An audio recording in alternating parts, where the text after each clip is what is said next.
Selamat datang di video kami. Video ini merupakan tugas dari ekonomi pertanian. Dalam video ini kami akan membahas tentang sumber daya alam dalam pengembangan pertanian.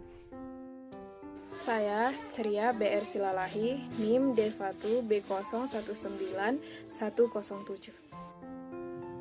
Saya Mila Cynthia, guru Sunulingga dengan NIM D1B019106.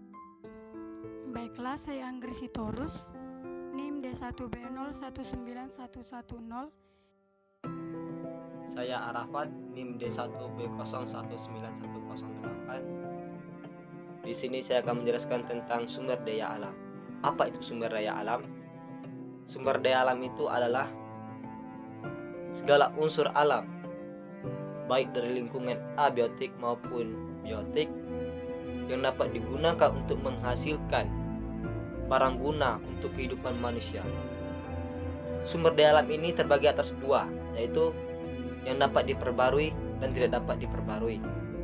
Maksud dari yang dapat diperbarui ini adalah sumber daya alam yang dapat tersedia dalam waktu jangka cepat atau jangka pendek. Contohnya itu ada matahari, tanah, air, tanaman, dan masih banyak yang lainnya. Sedangkan maksud dari sumber daya alam yang tidak dapat diperbarui yaitu sumber daya alam yang proses pembentukannya atau proses untuk kembalinya itu membutuhkan waktu yang panjang, dari ribuan tahun bahkan jutaan tahun. Beberapa jenis sumber daya alam yang tidak dapat diperbarui yaitu 1. Minyak, 2. Emas, 3. Batu bara, dan lain sebagainya. Baiklah, yang pertama yaitu emas. Emas merupakan logam mulia yang digunakan untuk berdagang sejak dahulu kala. Emas juga merupakan aset yang digunakan untuk menggaransi penerbitan uang baru. Emas tergolong langka karena jumlahnya terbatas di bumi.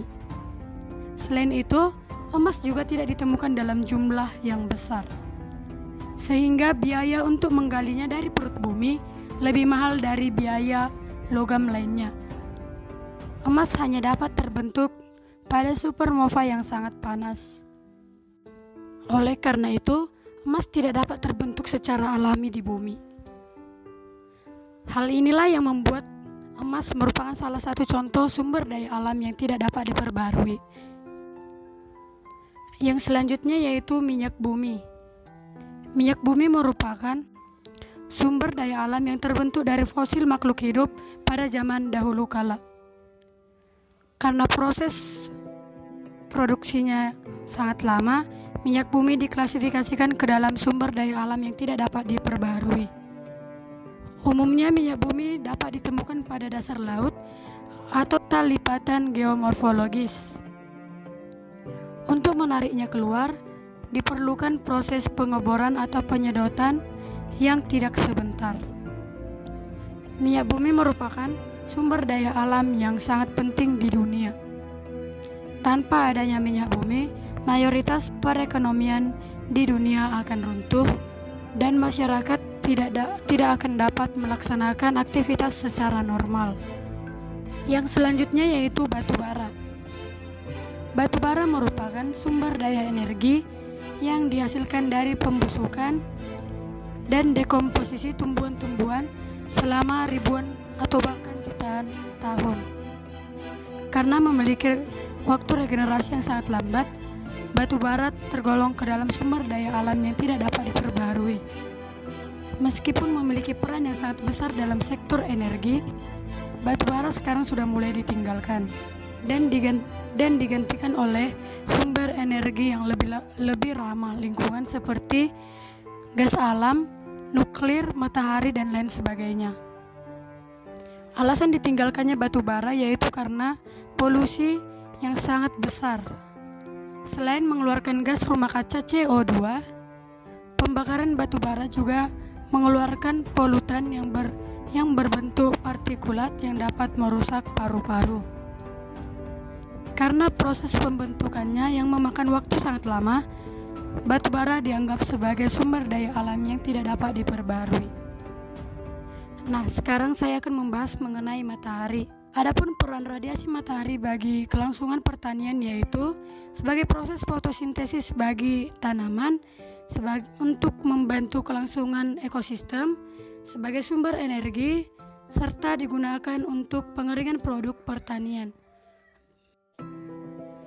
Sumber daya alam selanjutnya adalah air. Fungsi air bagi pertanian secara umum adalah sebagai irigasi dan juga pengairan.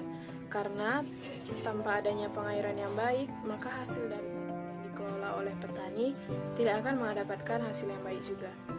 Seperti kita tahu bahwa setiap tanaman memerlukan kadar air yang berbeda-beda. Jika kita memberi air terlalu sedikit terhadap tanaman tersebut, tanaman tersebut tidak akan bisa bertumbuh dan juga berkembang. Sebaliknya, jika kita memberi kadar air yang terlalu banyak pada tanaman tersebut, maka tanaman tersebut mungkin akan busuk atau mati. Jadi, kadar air sangat berpengaruh terhadap tumbuh dan kembangnya suatu tanaman. Selanjutnya ada tanaman.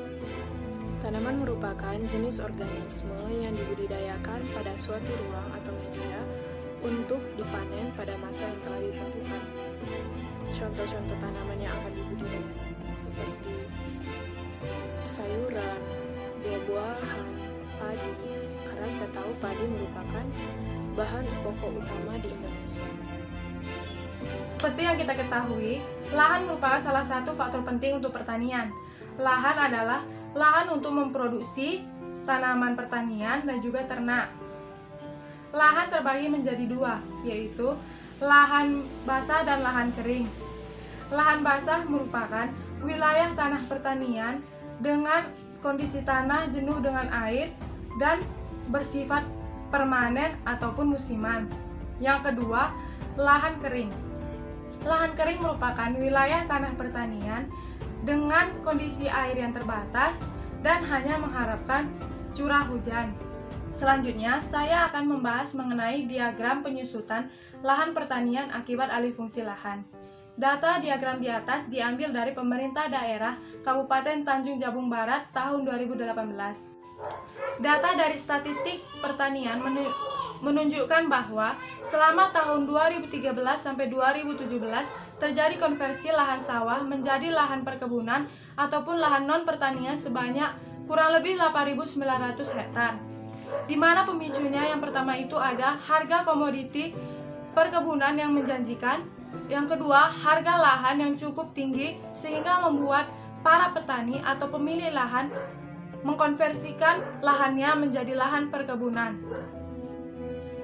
Akibatnya adalah kemampuan produksi pangan lokal tidak mampu memenuhi permintaan pangan, di mana permintaan pangan ini dipengaruhi oleh pertumbuhan penduduk Kabupaten Tanjung Jabung Barat maupun penduduk Indonesia yang semakin tinggi. Nah, untuk menanggulanginya, pemerintah daerah Kabupaten Tanjung Jabung Barat menyusun dan menetapkan lahan pertanian pangan berkelanjutan atau LP2B yang diharapkan mampu menahan dan mengatasi laju konversi lahan sawah di Kabupaten Tanjung Jabung Barat. Sekian dari hasil video presentasi kami. Kalau ada kesalahan, mohon dimaafkan. Semoga bermanfaat. Terima kasih. Sampai jumpa.